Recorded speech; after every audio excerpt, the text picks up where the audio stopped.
오늘은 로마서 1장 18절에서 32절 말씀입니다. 이 로마서는 이 헬라어 성경에 보면 프로스 로마이수라고 이렇게 시작을 합니다. 그 제목이 로마인들에게 편지를 쓰는 그 말씀이죠. 로마인들에게 대상으로 편지를 사도 바울이 씁니다. 사도 바울은 이 로마서 15장 19절에 보면 이 3차 전도 여행을 거의 마칠 즈음에 예루살렘으로 이렇게 가는 도중이었습니다. 그때 로마의 소식을 듣고 고린도에서 3개월 동안 이 로마서를 집필을 하게 됩니다.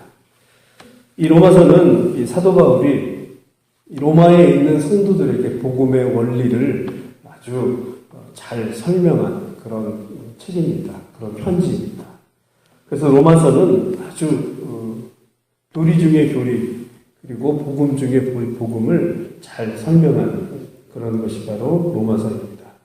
그리스도인의 복음적 생활, 그리고 교훈, 이 모든 것들이 이 안에 담겨져 있습니다. 예루살렘에 구제 헌금을 하기 위해서 가는 그런 도중에 로마의 편지를 쓰게 됩니다. 그러니까 로마에 있는 이 지역의 교인들에게 아주 중요한 내용을 전달하는 것이 중요했지만, 이 바울은 자신이 이 예루살렘의 헌금을, 구제헌금을 전달해야 될 더 중요한 일이 있어서 불가피하게 고린도에서 집필을 하게 됩니다. 이 로마 교인들은 이 교회가 사도들에 의해서 교회가 세워진 것이 아니었습니다. 세계 각국에 있는 이 크리스찬들이 모여가지고 자생적으로, 그래서 그 안에는 유대인들도 있고 그리고 이방인들의 교인들도 있었습니다. 자생적으로 생겨난 교회다 보니까 어떤 문제가 생겼냐면, 첫 번째로 교리적인 문제가 생긴 것입니다. 성경을 잘 이해하지 못한 채 그들 스스로 생각하고 판단하고 그렇게 신앙생활을 한 것이었습니다. 특별히 유대인들 같은 경우는 율법이 최고다라고 그렇게 오해를 하고 있었습니다. 그래서 율법만이 구원을 얻을 수 있는 그런 유일한 길이다라고 착각한 채 신앙생활하는 또 일부의 유대인들도 있었습니다. 그래서 사도 바울은 이 로마서를 통해서 그리스도인들은 이 구원이 결코 율법으로만 얻는 것이 아닙니다라고 아주 중요한 메시지를 이 안에 담고 있습니다. 오직 값없이 거저 주시는 하나님의 은혜와 믿음으로 말미암는 것입니다라고 설명을 하고 있죠. 바울은 로마서를 통해서 기독교 구원에 관해서 아주 전반적인 중요한 교리들을 이 안에 담고 있습니다. 복음이 왜 필요한가에 대해서 그는 이 로마서를 통해서 설명을 했고요. 칭의, 하나님으로부터 의롭다함을 어떻게 얻는 것인지에 대해서도 또 설명을 하고 있습니다. 특별히 하나님의 자녀라면 성화의 과정, 어떻게 하나님의 자녀로서 자녀답게 살아가는가에 그 모든 과정들을 또 잘 설명을 해주고 있고요. 복음과 율법의 관계에 대해서도 체계적으로, 논리적으로 이 로마서를 집필하면서 그 가운데 내용을 담아 주었습니다. 일부 신자들은 이것을 무척이나 못마땅하기도 했고요. 마치 의무로 그렇게 다가오는 그런 잘못된 성도들도 있었습니다. 그래서 성령의 인도함을 어떻게 받는지에 대해서도 또 설명을 해주고 있고요. 특별히 교인들 중에 보면은 고난을 당하고 있는 그런 교인들도 있었습니다. 그래서 지금 당하는 고난은 장차 다가올 영광보다 비교할 수 없다. 그래서 이 고난을 지혜롭게 잘 이겨야 한다라고 이 고난에 대해서도 잘 교훈을 하고 있는 것이 바로 로마서입니다. 로마서를 이 주제를 한마디로 이야기를 하면 여러분이 잘 아시는 이신칭의입니다. 믿음으로 하나님께 믿음을 가지고 의롭다함을 얻는다라고 하는 그런 내용이죠. 한자로 이라고 하는 것은 바로 써이라고 하는 것입니다. 그러니까 뭐뭐로서, 뭐뭐로부터, 뭐뭐에서 무슨 까닭에가 바로 이라고 하는 것입니다. 이신 그러면 바로 믿음으로부터 칭의, 의롭다함을 얻는다. 그래서 이신칭의라고 하는 아주 중요한 주제를 가지고 있습니다. 우리 18절을 한번 읽어보도록 하겠습니다. 18절 시작. 하나님의 진노가 불의로 진리를 막는 사람들의 모든 경건하지 않음과 불의에 대하여 하늘로부터 나타나나니. 하나님의 진노가 하늘로부터 나타난다라고 18절에 설명을 하고 있습니다. 불의한 자들에게 이 바울은 하나님의 진노가 임한다라고 말씀을 하고 있습니다. 진리를 막는 경건하지 않는 사람들에게 하늘로부터 하나님의 진노가 임한다라고 합니다.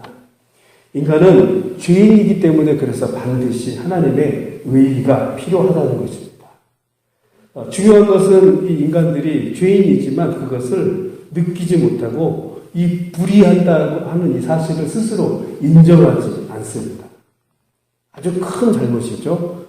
하나님 내가 불의합니다 라고 하는 것을 인정하지 않는 것입니다. 즉 이것을 바꿔 이야기하면 하나님의 의의가 필요 없다라고 하는 그런 말과도 같습니다. 하나님의 의를 믿고 따르면 내가 어려워지는데 그것을 믿지 않는 것이죠.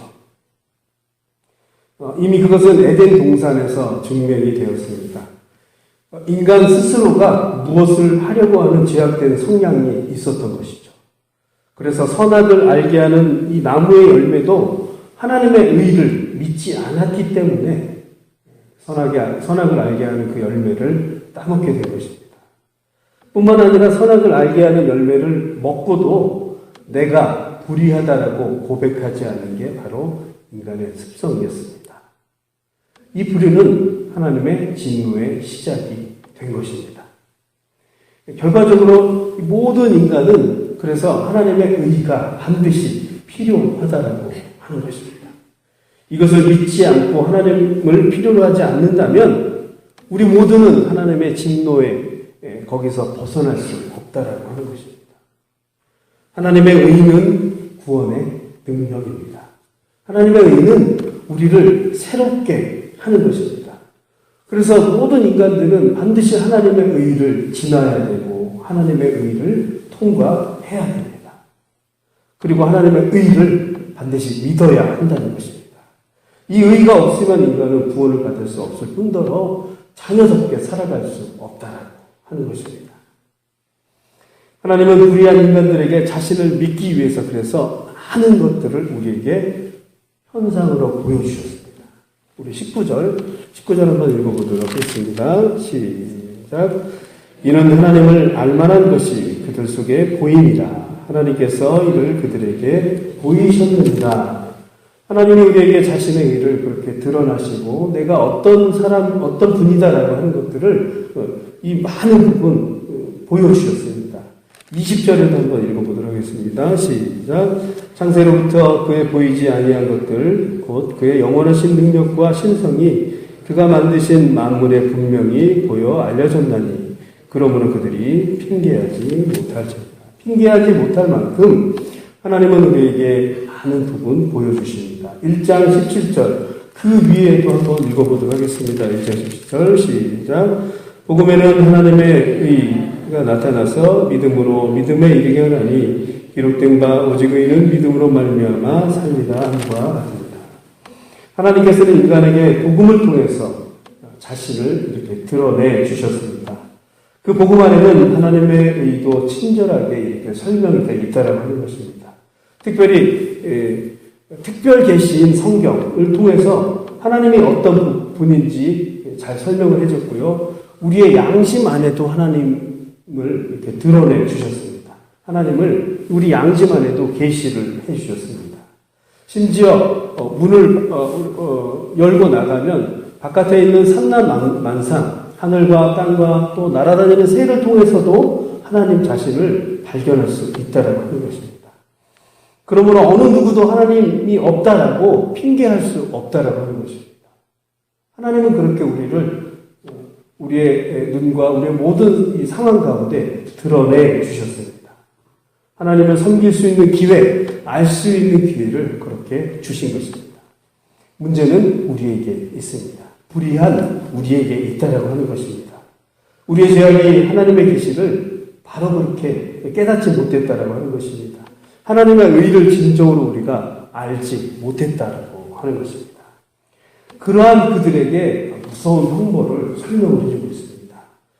21절 또 24절 그 이후부터 끝절까지 쭉 하나님의 정죄와 유기의 형벌에 대해서 그렇게 설명을 하고 있습니다. 하나님을 알지 못하는 그런 자들은 육적으로 영적으로 타락하는 그 지경까지 이르게 됩니다. 하나님의 터치 만지심이 없다라고 하는 것이죠. 그냥 내버려 두십니다. 이런 자들의 한번 특징을 보도록 하겠습니다. 21절 우리 한번 읽어보도록 하겠습니다. 시작. 하나님을 알되 하나님을 영화롭게도 아니하며 감사하지도 아니하고 오히려 생각이 허망해지며 미련한 마음이 어두워졌나니 감사하지도 않고 영화롭게 하지도 않는다라고 합니다. 제가 쭉 설명하겠습니다. 22절에 보면 스스로 지혜 있다라고 이렇게 또 말하고 있습니다. 23절에 보면 썩어질 우상을 섬기고 있습니다. 그리고 24절에 보면 자신의 정욕대로 서로의 몸을 욕되게 한다고 합니다.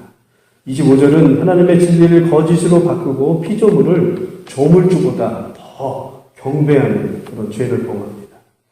하나님의 진리를 바꾼 그런 결과입니다. 인간의 그런 부끄러운 욕심까지 그냥 내버려 두신다라고 하는 것입니다. 성적인 타락까지 진행이 되고요. 27절에 보면 그래서 순리가 영리가 되는 그런 타락의 지경까지 가게 됩니다. 이 모든 것이 바로 하나님 없음의 절정인 거죠. 그래서 결과적으로 32절 우리 한번 읽어보도록 하겠습니다. 시작. 그들이 이 같은 일을 행하는 자는 사형에 해당한다고 하나님께서 정하심을 알고도 자기들만 행할 뿐 아니라 또한 그런 일을 행하는 자들을 옳다 합니다. 이 모든 것의 진리를 왜곡하고 하나님을 믿는 믿음이 없는 그런 결과, 사형까지 그렇게 간다라고 설명을 하고 있습니다. 사랑하는 성도 여러분, 하나님을 믿는다는 것, 무엇을 의미하는 것일까요? 참된 믿음이라고 하는 것은 무엇을 믿느냐가 아니고 누구를 믿느냐, 어떤 대상을 믿느냐가 아주 중요한 것입니다. 대부분의 신앙인은 하나님이 나에게 무언가 해주는 그런 현상, 보여지는 현상, 느껴지는 현상만을 가지고 하나님을 알려고 합니다. 그러나 중요한 것은 하나님 자신을 믿어야 한다라고 하는 것입니다. 하나님 자신. 하나님께서 우리에게 무언가 응답을 해주고 보여주고 그래서 우리가 느낀 그것을 가지고 믿는 것이 아니고 하나님 자신을 믿는 것이 진짜 믿음이라고 하는 것입니다. 그래서 17절에 보면 복음에는 하나님의 의가 나타나서 믿음으로 믿음에 이르게 하나니 처음에 출발이 믿음으로라고 이렇게 출발을 합니다. 성경은 하나님을 믿는 것을 이 믿음의 시작으로 전제를 두고 하나님을 믿게끔 하고 있다라고 하는 것입니다. 우리의 시작이 바로 믿음으로부터 출발을 한다는 것입니다. 내가 받는 믿음의 대상은 기도의 응답이 이루어지지 않거나 삶 속에서 하나님이 나타나지 않는다면 쉽게 하나님을 등져버립니다. 우리의 습성입니다. 믿음의 본질이 아닌 보여지는 현상을 믿기 때문입니다. 우리가 믿어야 할 대상은 바로 하나님 자신입니다. 믿음으로부터 출발을 해야 한다는 것이죠. 내가 가난하건 부하건 기도 응답을 받던 받지 않던 이 모든 상황들을 초월해서 하나님 자신을 믿는 것, 그것이 진짜 믿음이라고 하는 것입니다. 이것은 하나님이 내 삶의 주인이라는 이 하나님의 주권을 또한 믿는 것입니다. 그런 믿음의 소유자는 부하던 가난하던 기도를 해서 응답을 해 주시던 그렇지 않던 그거를 초월해서 그렇게 믿음으로 살아가는 그런 사람이 된다라고 하는 것입니다. 사랑하는 성도 여러분, 말씀을 마무리하겠습니다. 참 믿음의 소유자라야 온전한 하나님의 백성으로 살아갈 수 있습니다. 오늘 하루도 우리의 모습, 여전히 불의한 우리의 모습을 오늘 말씀을 통해서 바라보시길 바랍니다. 하나님 오늘도 내 삶의 주인이 되어주시고 내 삶 속에서 어떤 현상을 바라보고 하나님을 바라보는 것이 아니고 그걸 초월해서 하나님 자신을 믿는 그런 내가 되기를 원합니다. 온전히 하나님만 바라보는 그런 하루 되게 하여 주셔서 그렇게 기도하는 시간 되기를 간절히 바랍니다. 기도하시겠습니다. 사랑해 주님 감사합니다. 참 믿음이 부족한 그런 시대에 우리가 살고 있습니다. 모두가 다 하나님의 자녀라고 하지만 하나님의 자녀가 참 자녀가 없는 그런 상황 가운데 우리 모두가 살아가고 있습니다. 오늘도 날 구원하신 그 하나님을 온전히 믿는 믿음으로 살아가게 하여 주셔서 환경을 초월하게 하시고 아버지 모든 상황을 뛰어넘고 우리가 믿음의 눈을 열어서 주님만 온전히 바라보는 그런 하루 되게 하여 주셔서 하나님 주님께서 정말로 칭찬하는 그런 하루, 주님께서 우리의 모든 상황들을 운행하시는 그런 하루가 될 수 있도록 주님 인도하여 주셔서 예수님의 이름으로 기도드렸습니다. 아멘.